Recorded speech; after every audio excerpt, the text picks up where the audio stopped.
college athletes bring universities millions of dollars every year and don't see any of it.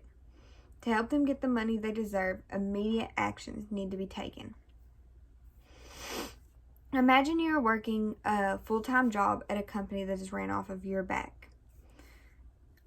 It is worth millions of dollars because of all the hard work that you have put in.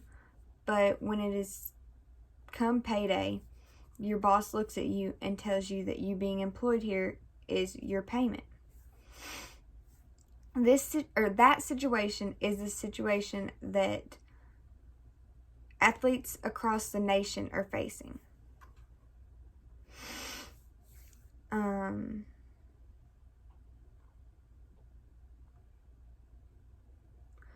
top of being full-time students, they are also faced with the task of being full-time athletes. And I've always been interested in college sports, but I've not always realized how much money they bring to the universities. It wasn't until a few months ago when an FBI investigation was opened up on the players illegally accepting money that I realized that the players were being taken advantage of. First, we will look at how much money athletes bring into these universities. Student athletes are very valuable, and they're worth a lot of money, and people don't realize that. The average worth of an athlete's scholarship is around $25,000, which in a 4-year span, they are worth $100,000. And a study by students at Drexel University estimates the market value of the average basketball and football players to be $120,000 to $265,000. So why should other people benefit from their performance while they can't get none of the value in return? The NCAA takes advantage of the players and makes millions off of them. At one point, the NCAA used players in video games to gain money, which that would be just like making a movie and not paying the actresses or actors. And a few years back, 5 players from Ohio State were suspended for selling their game jerseys, while another college sold Cam Newton's game pants for $15,000. And the NCAA should not be allowed to make money off these players like this if the players don't get some kind of cut out of the money. Also, the salary of the coaches should be lowered so that the players could maybe make more money.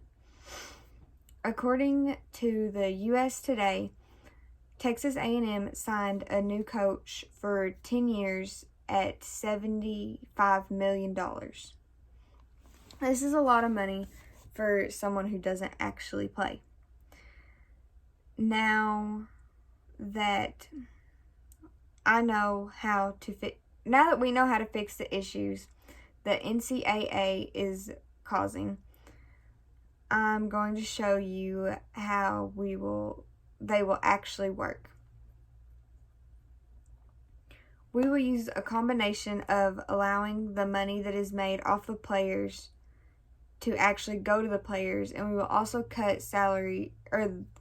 cut the coach's salary by 10%. And so the money that the players make. If the players are not allowed to get the money while they're in school, it should be put back, and they should hold it for when the players graduate or for when they enter for the draft.